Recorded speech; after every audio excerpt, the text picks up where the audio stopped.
Pues, Licen. Pues buenas tardes. Hola, Alicia. Buenas tardes, Lizzy. Buenas tardes, chicos. Ya tengo lista su control de lectura, así que ahí les muestro. Entran por favor aquí a la opción control de lectura y les va a aparecer las tres preguntitas de su control.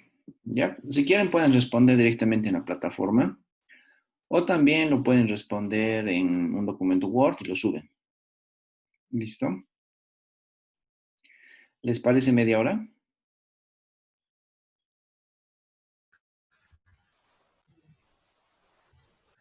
Voy a tomar eso como un sí. Al- u- si nos puede faltar, o sea, si nos falta un poco de tiempito, tal vez le podríamos decir. Me avisan, ¿Listo? correcto. Sí, me avisan, por favor. Gracias, Igual Liz. voy a estar conectado. Ya, Listo, chicos. perfecto, listo. Media hora entonces. Gracias.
ya están disponibles en la plataforma, así que si pueden también descargarlas para que luego las revisemos, sería genial. La he dejado como unidad 4, por si acaso.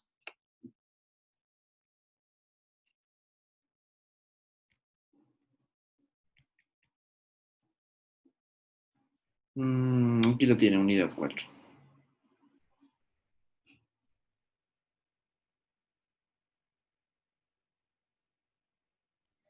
Dice, perdón, yo tengo una preguntita.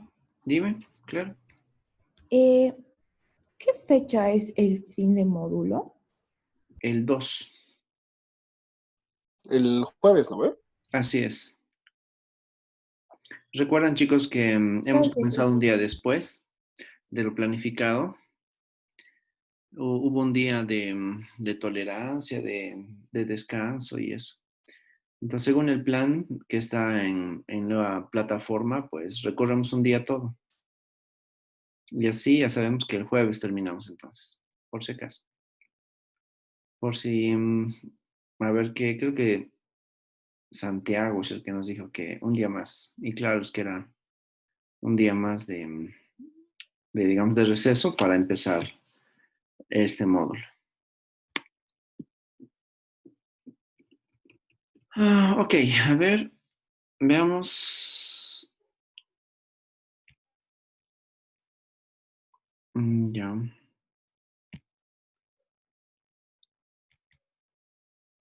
Bueno, ustedes sé que bien ya pueden ver mi pantalla. Bueno, he cambiado básicamente esta presentación, chicos. Ya, es la unidad 4. Y a ver, creo que nos falta Paola.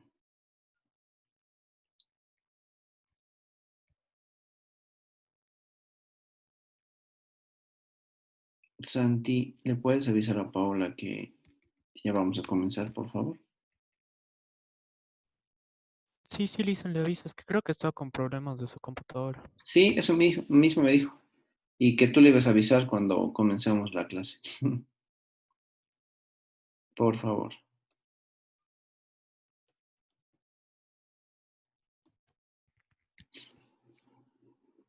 Ya le avisé.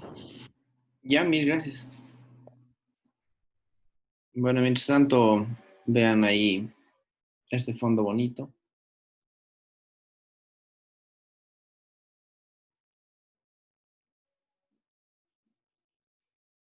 Bueno, chicos, tal vez antes de comenzar, mientras se van conectando los que faltan y terminan también la idea del control. Bueno, este desarrollo tardío y política industrial, evidentemente lo hemos visto de una forma quizás muy rápida en un módulo previo. Por eso vale la pena, utilizando la nueva guía, darle un poquito más de peso, sobre todo a los detalles.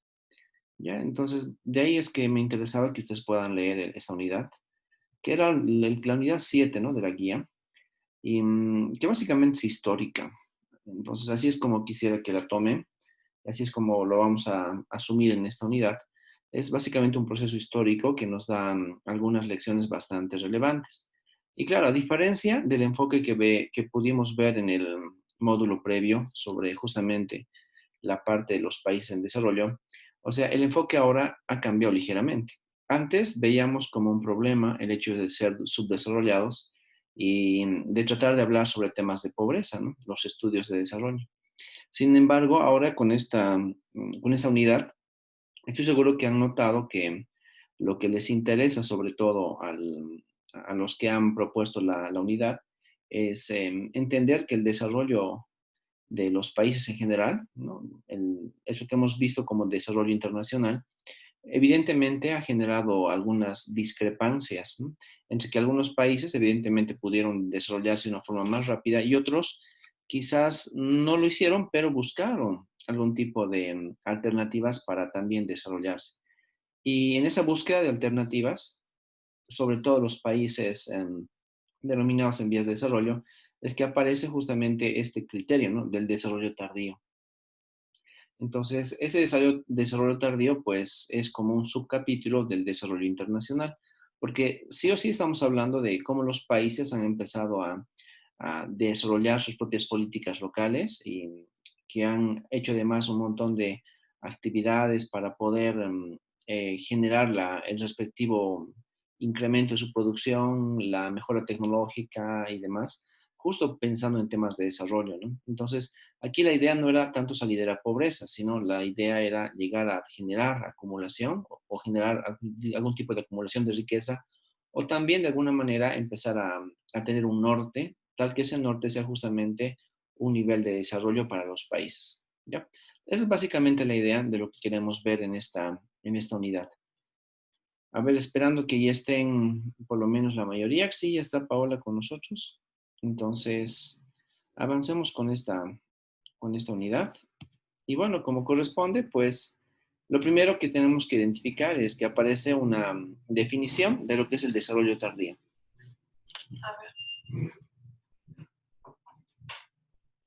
Ok, perdón chicos, hay una bulla afuera.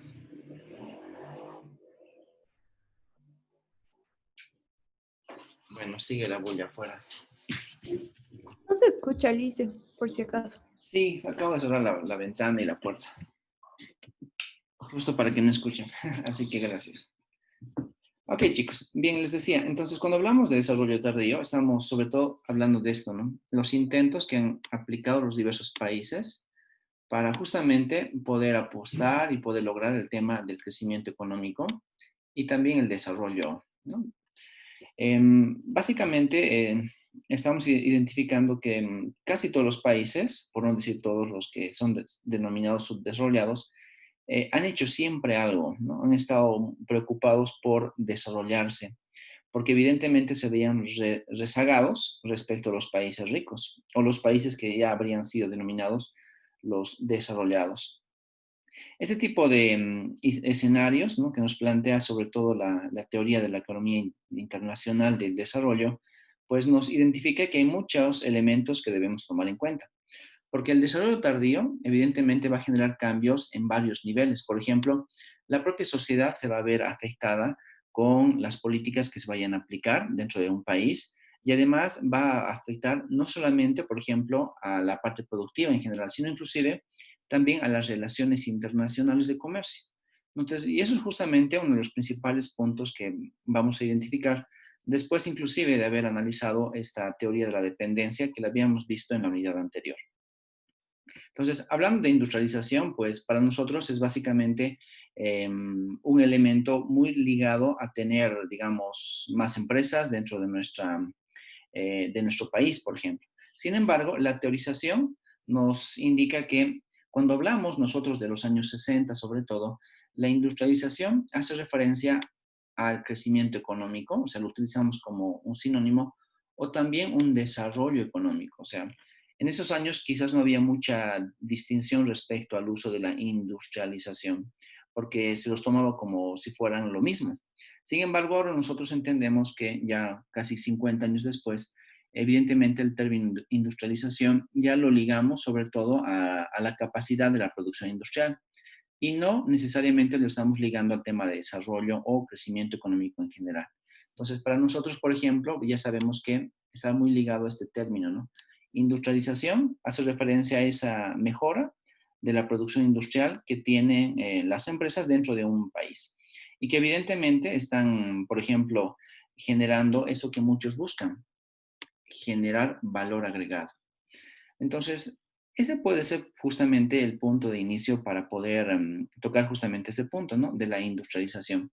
En nuestro caso, hablando, por ejemplo, del país, de nuestro país, hablar de la industrialización en lenguaje de los años 60 podría ser pasar de una economía de tipo primaria, evolucionar a una de tipo secundaria y quizás lograr inclusive un nivel de la industria terciaria. ¿Y eso por qué? Porque básicamente la idea fundamental es que si tú te quedas en un nivel de industrialización primaria, es que solamente vives de la extracción de materias primas. Pero si logras evolucionar a un nivel de industria secundaria, estás generando valor agregado porque estás cambiando las materias primas, dándoles justamente un plus.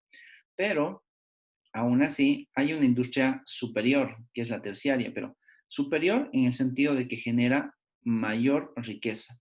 Entonces, la industria terciaria evidentemente requiere de las otras dos ¿no? Porque necesitamos mover algo dentro del mercado a nivel local e internacional. Y la industria terciaria de servicios es básicamente la que puede generar riqueza en grandes cantidades, inclusive a corto plazo, a diferencia de lo que se indicaría como la industria secundaria o la primaria. Y por lo tanto, uno de los objetivos fundamentales es que nos vamos a industrializar pasando del nivel primario al secundario y logrando inclusive un desarrollo grande de tipo terciario. Para entender esto de la industria terciaria, por ejemplo, podemos hacer referencia justamente a los países que ya son denominados desarrollados, dado que estos tienen unos sistemas financieros bastante enormes, ¿no? En lo que significa el movimiento económico. Entonces, justamente el sistema financiero es el terciario, dado que no solamente está financiando al sector secundario y quizás inclusive al primario, sino que además con dinero se puede generar más dinero vía las bolsas de valores.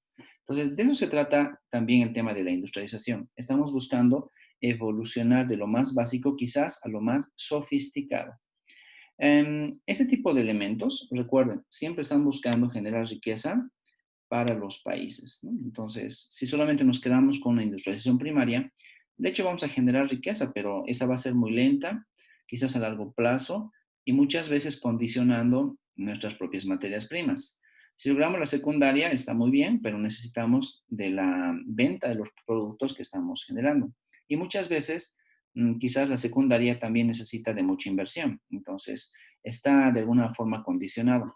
Pero si logramos llegar inclusive a la terciaria, pues ya podríamos canalizar fuentes de financiamiento, no solamente para nuestro país, sino inclusive para otros países, ¿no? Entonces la terciaria es la que generaría riqueza justamente, como les decía, ¿no? En el corto plazo y en grandes cantidades. Esas son algunas de las ideas que queremos lograr con este concepto.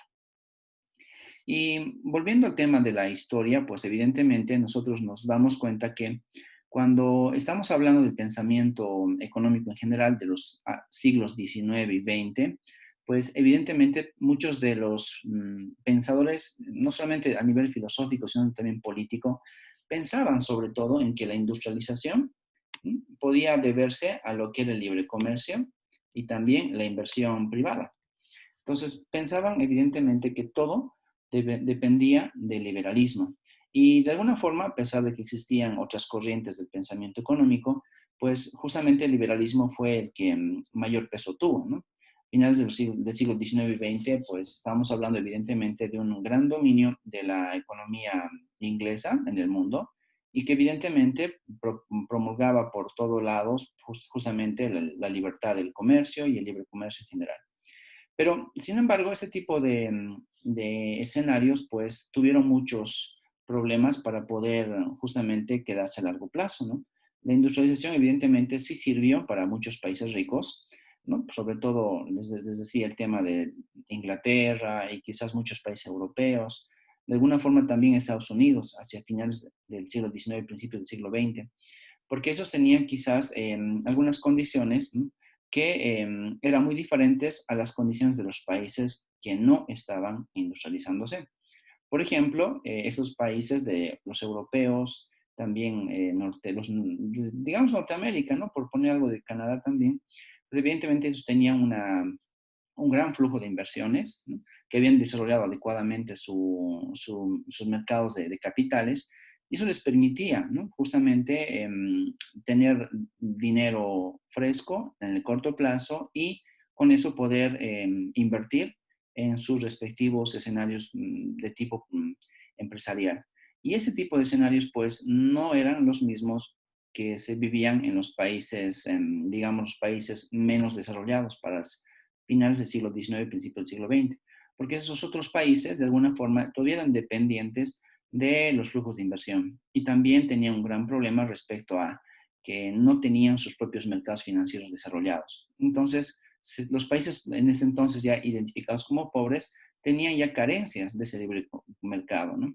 Y por eso es que empiezan a aparecer algunas brechas entre lo que es la industrialización y el dinamismo de la economía. Cuando nos ponemos a pensar en ese escenario así bastante histórico de lo que ha sido la evolución de los países ricos y los países pobres, básicamente identificándolos como esa dicotomía, pues aparece justamente uno de los primeros escenarios donde indicaban que la inversión capitalista dependía, ¿no?, sobre todo del esfuerzo que los propios empresarios locales podían realizar. Por eso es que los primeros indicios de la teoría del crecimiento endógeno no necesariamente se deben, por ejemplo, a generar capital humano, sino que sobre todo las primeras ideas del crecimiento endógeno se relacionan con tener empresarios, ¿no?, que son los locales, que apuestan por la inversión dentro de nuestro país. Y por lo tanto, como tenemos empresarios visionarios, tenemos empresarios que generan monopolios, entonces ellos son los que mueven y dinamizan la economía. Y por lo tanto, ese mercado de tipo abierto no necesita la asistencia del gobierno. Entonces, justamente estamos hablando de un escenario bastante alejado de nuestra realidad de hace más de un siglo, donde evidentemente quizás el tema de la industria del acero era pues un monopolio hasta familiar, la industria del petróleo y sus derivados era también otro monopolio natural, dado que existían, no era monopolio natural, eran monopolios privados, perdón, corrijo el término.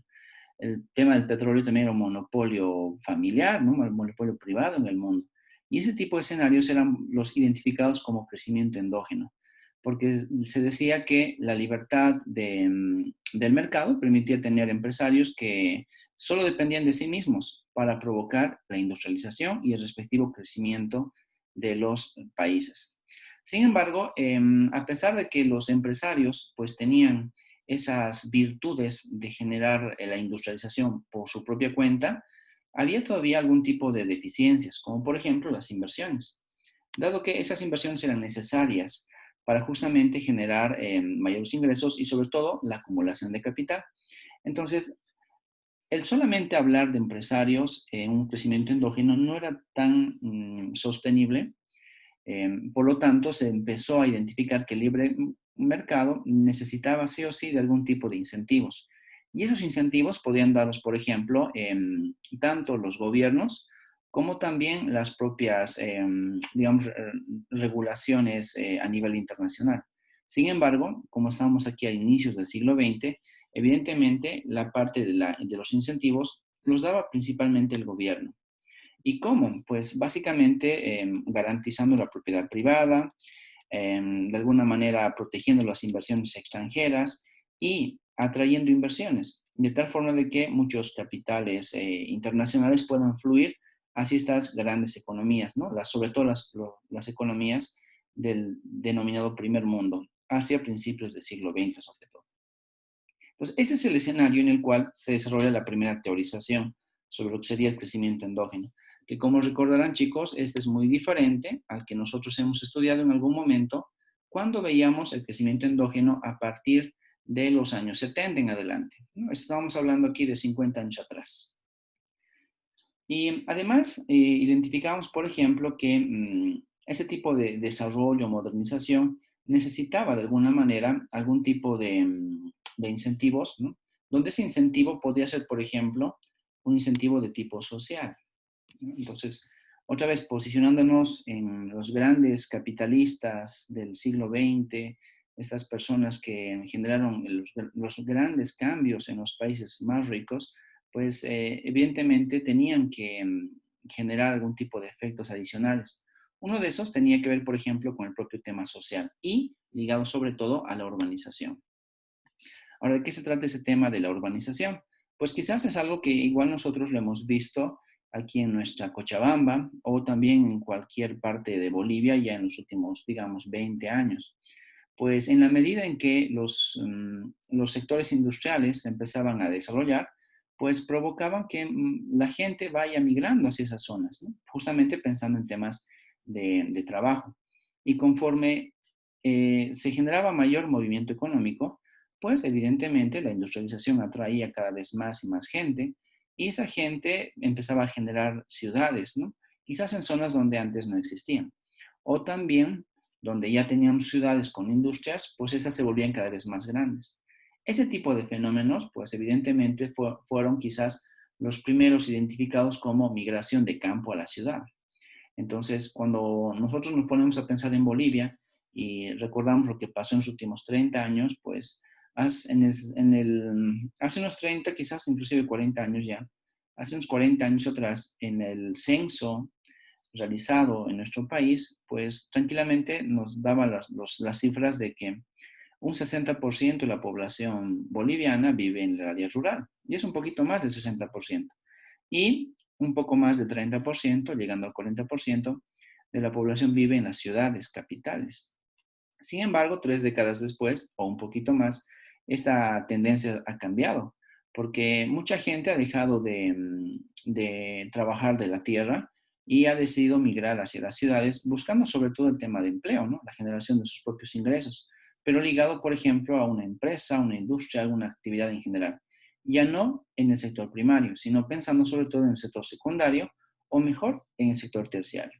Entonces, esos escenarios que se vieron hace ya 100 años atrás en los países ahora llamados desarrollados, pues poco a poco han sido también la evidencia de nuestros propios países de tipo latinoamericano, o también, como seguramente leyeron, también es una realidad de los países africanos. Entonces, ese tipo de escenarios pues nos dice que solamente pensar en que el empresario va a generar la industrialización y por lo tanto el desarrollo del país, pues no es tan cierto, dado que estamos generando cambios sociales. Y estos cambios sociales, ¿no? Más allá de solamente hablar de urbanización, implican de alguna forma que los gobiernos tengan que intervenir, porque efectivamente se está hablando ahora de movimientos de mucha gente, y esa gente cuando genera los nuevos barrios, pues necesita servicios básicos.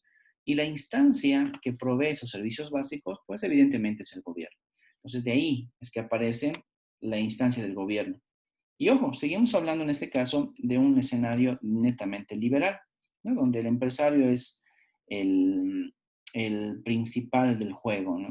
Es el elemento fundamental del mercado y de la economía. Y el gobierno, por lo tanto, tiene que no solamente generar las condiciones para que vengan las inversiones, sino que también tiene que preocuparse por los problemas de la sociedad, ¿no? De cómo estas nuevas ciudades que estaban generándose van a tener acceso sobre todo a los servicios, ¿no? Y esos servicios que son muy importantes. Y ahí es donde justamente aparece esto, ¿no? Los problemas estructurales que ahora lo hemos llamado los economistas como la economía dual, ¿no? Y la economía dual hace referencia, por ejemplo, al hecho de que tenemos una parte de la economía que está, digamos, industrializada, tiene mucha dinámica económica y tiene altos ingresos.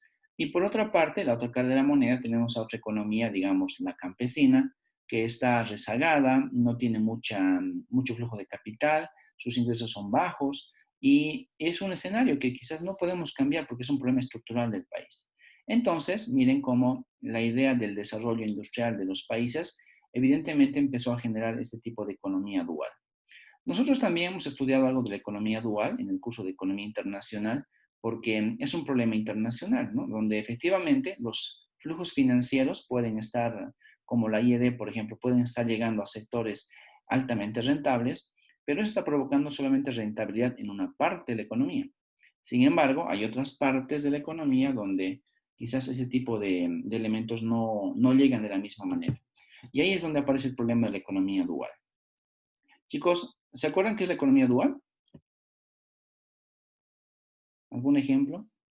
Una economía con dos sectores, uno que está modernizado y otro que es tradicional. ¿Ejemplo? Uh, am, no se me ocurre uno ahorita de una sola economía. En Bolivia, pues. No estaba segura si contaba como ejemplo. A ver, dale. Ahí en O Bolivia. sea, es que sí tiene Ujú.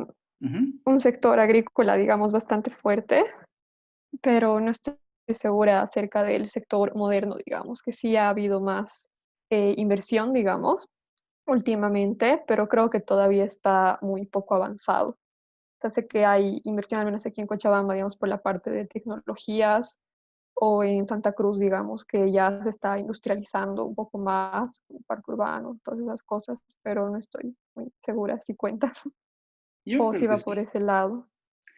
Ok, yo creo que sí. Pero, por ejemplo, podemos usar el caso de Bolivia de los últimos 10 años. Recuerden que el año 2013 fue el año internacional de la quinoa, ¿no? Y justamente Bolivia fue el padrino, algo así como el pasante a nivel mundial, pues fue el que se encargó de promocionar a la quinoa. Pero a la par de promocionar a la quinoa, Bolivia también estaba en esos años, pues, con los mejores niveles de venta de gas natural en Latinoamérica.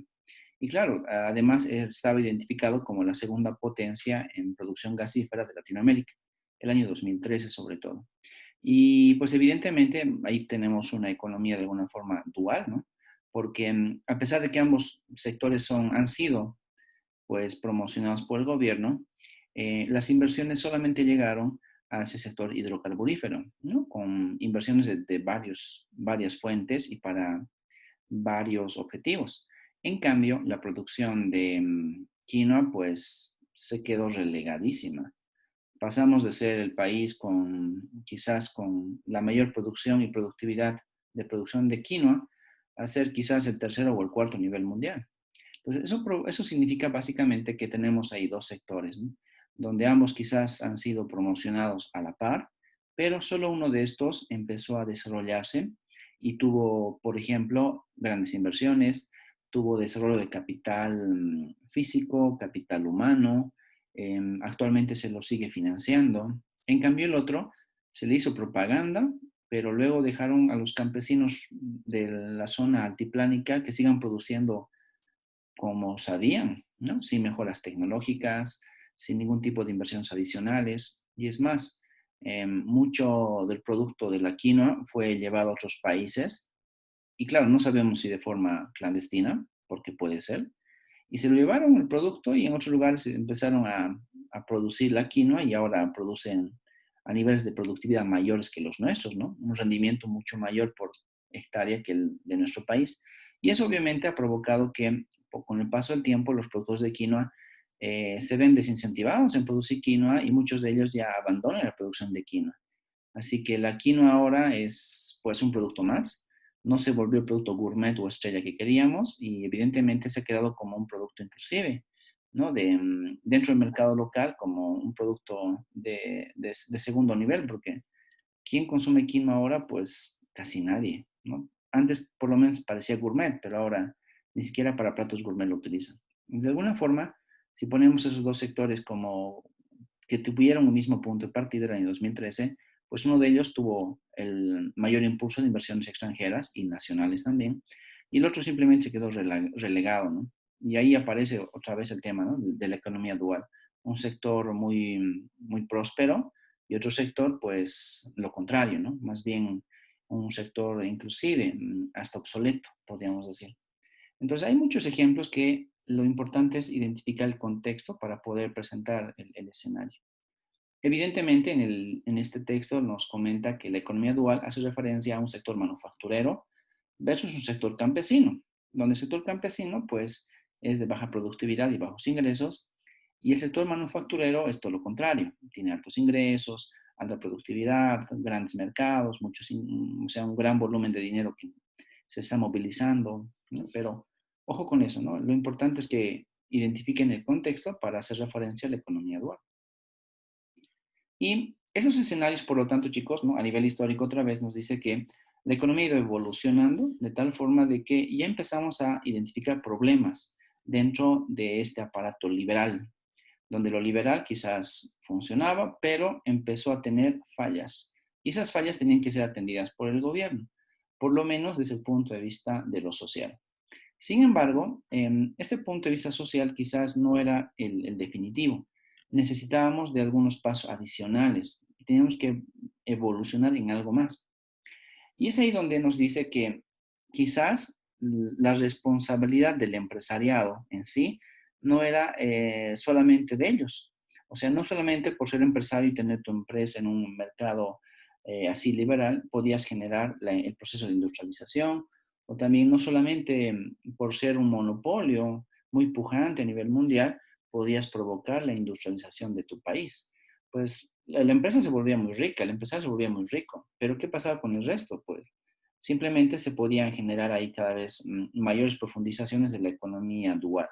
Entonces aparecían algunas nuevas opciones. Y es justo donde aparece este tipo de temas, ¿no? El gran impulso.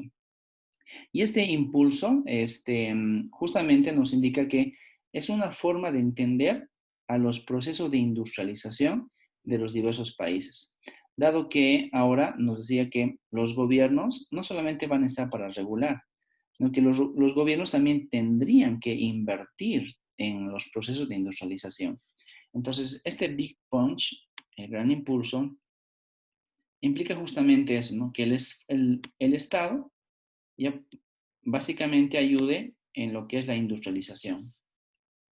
Si el Estado debe hacer algunas cosas que le permitan facilitar la industrialización e inclusive invertir en la propia industrialización de su propio país, ¿no? Básicamente alentando a los ciudadanos, por ejemplo, a que compren los productos locales. Y ese tipo de escenarios, pues, fueron muy comunes, sobre todo después de la Segunda Guerra Mundial, ¿no? Entonces nosotros identificamos que evidentemente toda la etapa liberal ya habría sido, digamos, superada en los años 30, después de la crisis de los años 30, y había una nueva tendencia, ¿no? Un nuevo enfoque y rol que se le daba al Estado. Y el Estado, por lo tanto, ya empezó a ser un protagonista del apoyo económico en general. Y en este caso, desde ese punto de vista del gran impulso del Big Punch, evidentemente el Estado era un promotor del propio proceso de industrialización. Entonces, cuando vemos que el Estado es un jugador muy importante, sobre todo después de la Segunda Guerra Mundial, aparecen algunas ideas bastante interesantes, ¿no? Como por ejemplo, nos dice que una idea fundamental es que el gobierno sea quien vaya a estar alentando a los inversores. Esa podría ser, por ejemplo, una idea o un rol sobre todo, que vaya a tener el gobierno dentro de los países. Entonces, tiene que dar las señales necesarias de tal forma de que atraiga inversionistas. Pero no solamente podemos darle ese rol, también podemos identificar que el gobierno puede ser un iniciador del crecimiento y de la industrialización. Pero esto denominado iniciador empieza a tener algún tipo de problemas con las propias ideas del liberalismo, porque la idea de que el Estado sea el iniciador implica que el Estado, por ejemplo, tiene que intervenir en la economía, tiene que, por ejemplo, cerrar las fronteras, tiene que invertir en la industria naciente, tiene que quizás aplicar aranceles, ¿no? Para proteger la industria naciente y tiene que hacer quizás muchas cosas que antes se suponía lo hacían los grandes empresarios, ¿no? Esos empresarios de renombre mundial como Rockefeller y otros más. Entonces ya aparece un cambio fundamental en el rol del Estado, ¿no? Entonces el empresario se vuelve un jugador más, ya no es el actor principal, y el Estado es el que tiene que dinamizar entonces el proceso de industrialización. Y ahí es justamente donde aparecen, por ejemplo, las primeras interrogantes, donde ¿será que realmente en los países como Inglaterra de la primera mitad del siglo XX, lo mismo Estados Unidos, la primera mitad del siglo XX, ¿será que realmente el gobierno jugó un papel fundamental que provocó luego que estos países sean los líderes del mundo en la segunda mitad del siglo XX? Y si eso es verdad, si realmente los estados fueron los que invirtieron y generaron las condiciones para que esos países sean así sumamente desarrollados y ricos, ¿será que lo podemos aplicar también en los países en vías de desarrollo? Entonces, esta idea del Big Punch, pues, parece ser más histórico, ¿no?, que una receta, porque quizás hay muchos otros elementos que no están siendo tomados en cuenta, como por ejemplo elementos de tipo cultural, ¿no? Sabemos muy bien nosotros que en economía importa bastante el lugar y el contexto en el cual aplicamos alguna política. Y si la política podría ser el impulso desde lo gubernamental, pues podría ser el caso de que no se resulte de la misma forma en ciertos países que en otros, ¿no? Porque quizás en ciertos países esa cultura y las instituciones son débiles, de tal forma que las inversiones no llegan a ser inversiones productivas, sino llegan a ser quizás inclusive algún tipo de problemas de corrupción. En cambio, en muchos otros países, y lo conocemos por la historia en general, siempre que un gobierno ha empezado a impulsar sus procesos de industrialización, pues han provocado resultados impresionantes, ¿no? Uno de esos ejemplos claros donde los estados realmente han jugado un papel muy importante en los procesos de industrialización son, por ejemplo, los países del Asia, ¿no? Los denominados tigres asiáticos. Entonces, aquí justamente es donde aparece un primer quiebre, porque antes de que empecemos hablando sobre el Big Punch, pues solamente pensábamos que los empresarios eran los que podían generar el proceso de industrialización con un gobierno facilitador. En cambio ahora, pues el gobierno era quizás un actor fundamental que habría provocado que los empresarios se vuelvan grandes, pero porque el Estado era también muy fuerte y generaba las condiciones para que el empresariado se desarrolle. Y quizás esas condiciones no existían o no estaban todavía desarrolladas en los países pobres de esta mitad del siglo XX sobre todo.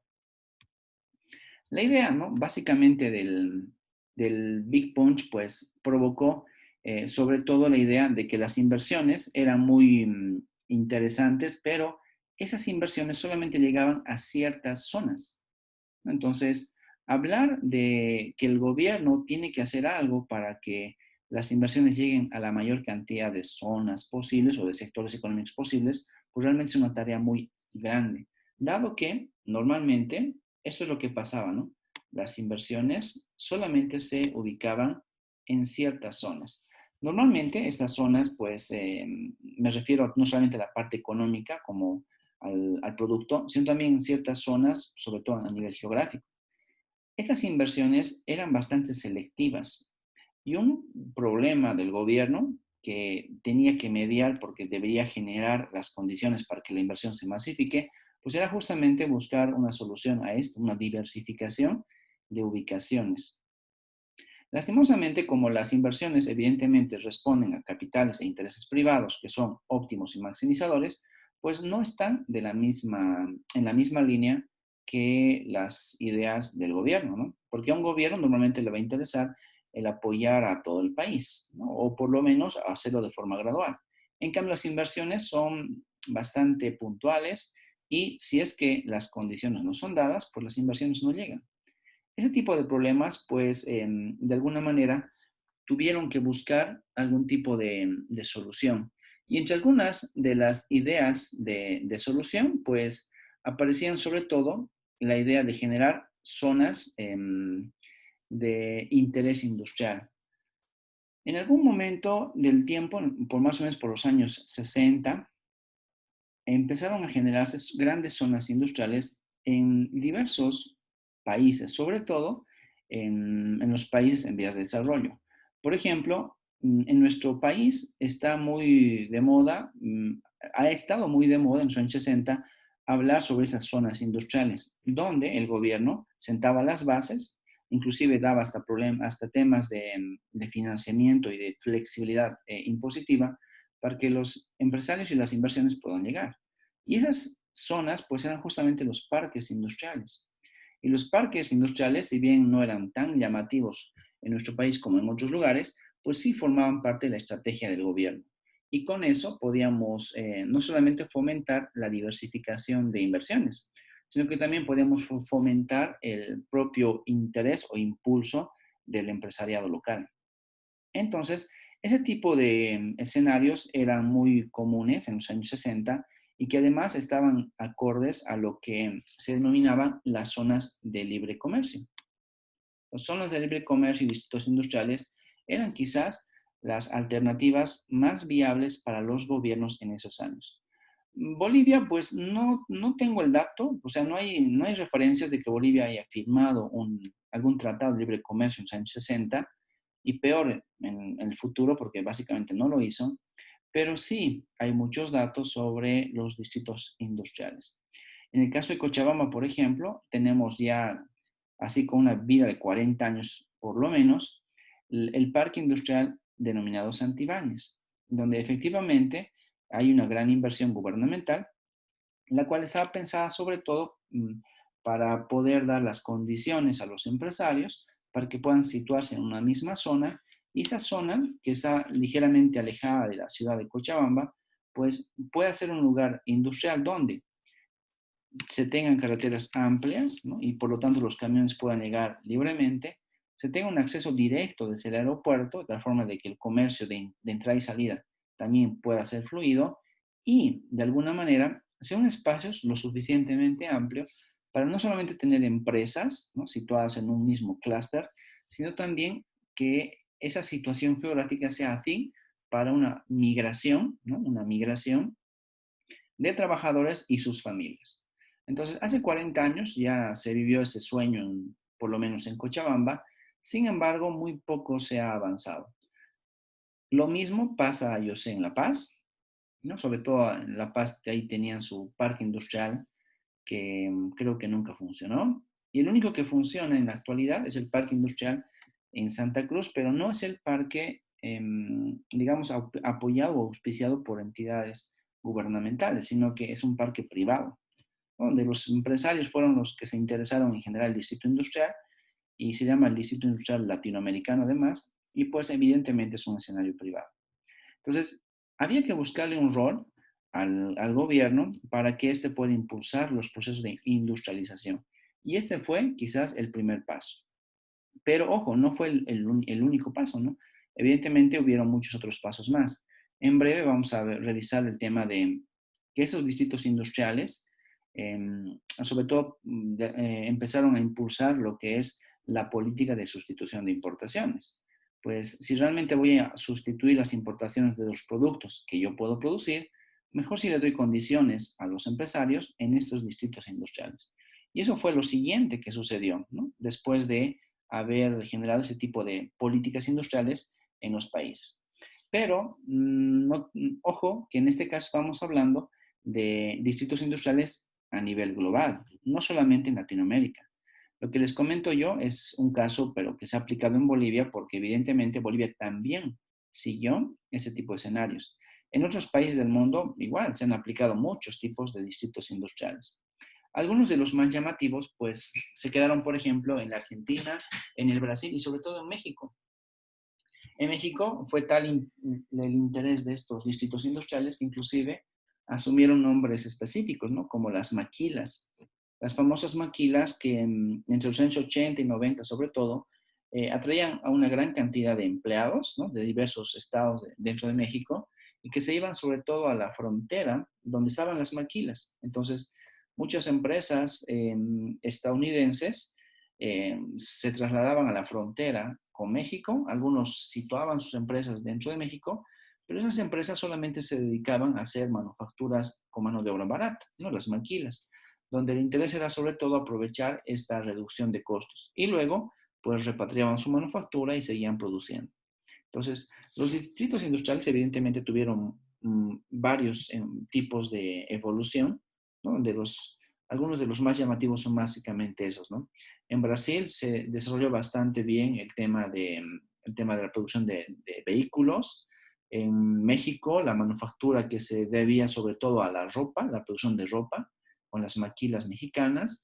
Y también en la Argentina, la producción de vehículos, ¿no?, entre otras manufacturas de bastante interés. Entonces, muchas empresas del medio, empresas muy grandes de esos años, de los 70 sobre todo, empezaron a migrarse a esos distritos industriales para aprovechar las condiciones que el gobierno les daba. Entonces no era algo ilegal generar todo eso, sino que más bien era aprovechar las condiciones, con el único fin de generar el proceso de industrialización. Bueno, evidentemente han existido muy pocos resultados, ¿no? Porque, por ejemplo, estas zonas industriales, muy pocas están actualmente vigentes, dado que muchas de estas pues, han sido absorbidas por la urbanización y quizás eran instrumentos adecuados para un mediano plazo, digamos 5, inclusive hasta 10 años, pero ya pensar en 30, 40 años es algo, digamos, bastante difícil, ¿no? Porque recuerden, cualquier zona industrial, como les decía, sí o sí trae urbanización. Y la urbanización implica que cada vez hay más familias que van a la zona. Y mientras haya más familias, pues eso va provocando dificultades para seguir incrementando los distritos industriales, ¿no? Son elementos que se han ido verificando con el paso de los años. Además de esto, que es el rol del Estado como un elemento fundamental para provocar la industrialización, aparecen otro tipo de puntos de vista bastante relevantes. Uno de estos tiene que ver con el aporte de Walt Rostow, ¿no? Rostow justamente es un economista que ha sido inclusive asesor de presidentes en Estados Unidos que lo que buscaba sobre todo era fomentar una evolución de la industrialización, pero por etapas, ¿no? Entonces, justamente, este tipo de modernización, ¿se acuerdan a qué se referencia? La modernización implicaba sobre todo cumplir algunas etapas y que si los países, entonces, en su búsqueda de la modernización, podían justamente cumplir esas etapas, entonces estarían experimentando el proceso de volverse industriales, ¿no? Y ojo, recuerden que hemos dicho en la primera diapositiva que se manejaba como sinónimos el hecho de de ser industrializados, o sea, industrializarse, como sinónimo de crecimiento económico e inclusive desarrollo. Entonces, bajo esa óptica de la primera lámina que hemos revisado en esta presentación, pues evidentemente buscábamos desarrollarnos, crecer económicamente a partir de la industrialización del país. El señor Rostov, pues, ha sido muy importante, dado que indicó que podían clasificarse todos los países en básicamente 5 etapas. Y esas etapas son básicamente estas que están aquí abajo. Son, por ejemplo, la etapa de una sociedad tradicional, donde evidentemente la sociedad tradicional pues está enfocada sobre todo en ámbitos de producción agrícola o en aquellos países que quizás no tienen mucha conexión con el comercio internacional y que evidentemente su producción pues no es muy fuerte en términos de generación de valor agregado. Una economía evidentemente tradicional y hasta pues meramente campesina. Pero esos países, después de tener una economía muy tradicional, o sea, básicamente de tipos de producción agrícola sobre todo, con una alta concentración del uso de la mano de obra, pues con el paso del tiempo, esas economías podían evolucionar y tener luego las condiciones previas para el despegue, donde la idea de las condiciones previas para el despegue eran fundamentalmente tener ya un grupo de empresarios que estén haciendo empresas y que no dependamos solamente de la extracción de materias primas o solamente de la producción de alimentos, sino que ya tengamos empresarios que tengan condiciones para poderlos fomentar, ¿no? Y que en el futuro estos sean los elementos fundamentales de una etapa de despegue hacia la industrialización. Luego está evidentemente el despegue, que es cuando no solamente tengo los empresarios, sino que también tengo fuentes de financiamiento que me están permitiendo generar empresas cada vez más grandes, más sofisticadas y que además se preparan para una etapa posterior. Luego está el impulso hacia la madurez, donde la madurez básicamente significaría tener conexiones con lo que son las exportaciones, ¿no? Ya pensando en que las empresas se han consolidado, que hay muchas empresas y están constituidas de forma adecuada, de largo plazo me refiero, y que en el tema de la madurez, pues evidentemente tiene ya conexiones o comercio con el resto del mundo, ¿no? Algún tipo de ideas.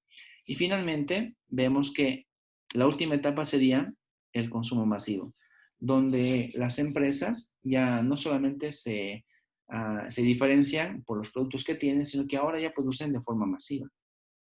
Y eso significa grandes cantidades, no solamente para el mercado local, sino también para el mercado internacional.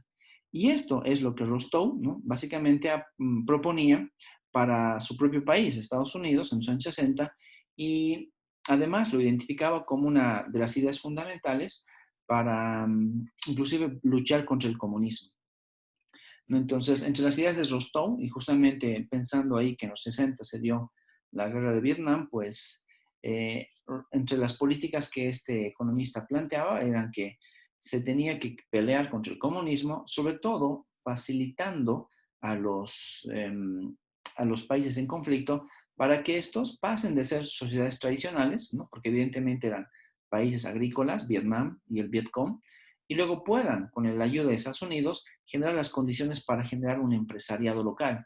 Y luego que ese empresariado genera ahorros, genera inversiones y poco a poco se pueda industrializar. Entonces, esa idea de Rostov, pues, no solamente se quedó en él y en sus publicaciones, sino que formó parte de la política internacional de los Estados Unidos en los años 60. Y por eso es que se lo toma en cuenta como un modelo, ¿no?, bastante interesante para promover procesos de industrialización como sinónimo de desarrollo de los países. Y ahí va. Ahí tienen una tarea, chicos. Bueno, siguiendo esta idea de Rostov, vamos a hablar un poquito de Rostov.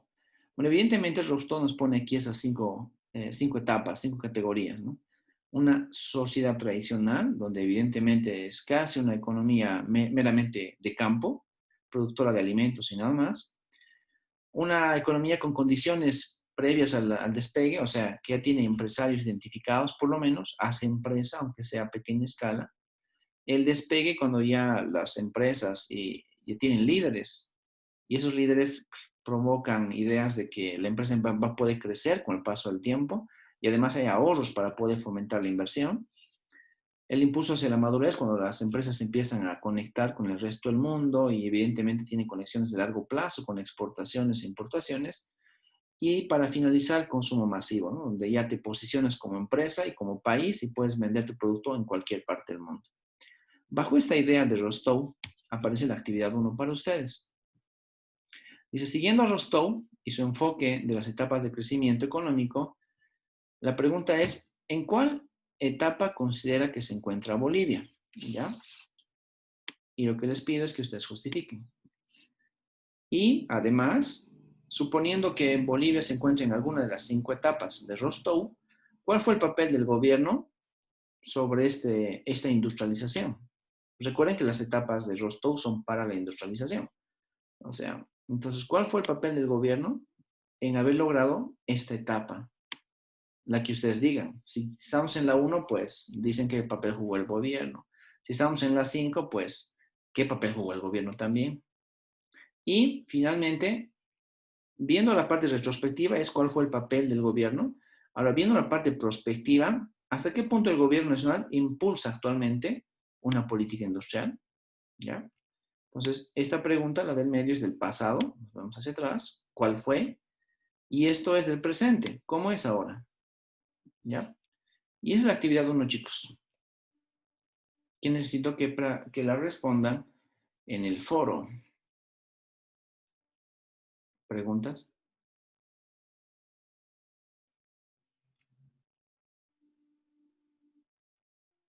Creo que todavía no está habilitado, Liz. Ah, sí, ahorita lo habilito.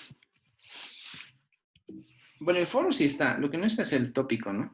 Eso sí tienes razón. A ver, ahí ven todavía la pantalla. Y me voy a habilitar su foro. Entonces, foro unidad 4, actividad 1 se va a llamar. Ya dentro de actividad 1, chicos, justamente les pongo esto. Estos puntos que ustedes ven ahí. Y les pido, por favor, que respondan en los siguientes 10 minutos, más o menos.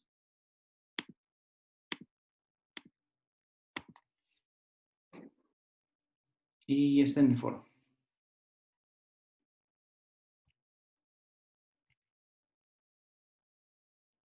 Listo, chicos. Ya pueden participar de la actividad 1. Por si acaso está aquí ya copiada también la pregunta.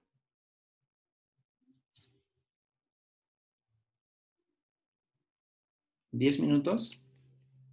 Listo, yo tengo una pregunta. Dígame. Le hice para definir en qué etapa de Rostov de la modernización se encuentra Bolivia. Utilizamos la referencia de cualquier sector económico porque hay diferenciación, ¿verdad? Digamos, ahorita estaba viendo lo del mercado de la quinoa, entonces ahí sí ha habido intervención del gobierno y hay todo un programa, digamos, pero si hablamos de otro sector es muy diferente. No, hagan el esfuerzo de hablar de Bolivia. ¿Me entiendes? O sea, No, no es la idea de hablar de un sector. Aquí estamos hablando del país. ya. ¿Ya? Entonces, no es el sector, es el país. Porque el enfoque que estamos viendo por ahora es un enfoque macro. Entonces, por ahora necesitamos esforzarnos en pensar en que el objeto de estudio es el país. Dicen, pero es así solamente nuestra opinión, ¿verdad? Porque No Correcto. sé. Ya, gracias. No, justamente por eso, Nicole, les puse la palabra justifique, porque evidentemente es el punto de vista de ustedes y evidentemente necesitan poner una justificación de, o sea, de por qué, ¿no? Lo que no queremos encontrar es que digan, está en la etapa uno y punto. No, justifiquen por qué. En la justificación pueden usar casos de sectores si gustan, pero ojo, estamos hablando del país. Ya, gracias, Lice. ¿No? ¿De qué me cuesta? Listo, chicos, a ver, 16:13, 16:23 los molesta otra vez.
Lo dejamos para mañana, chicos.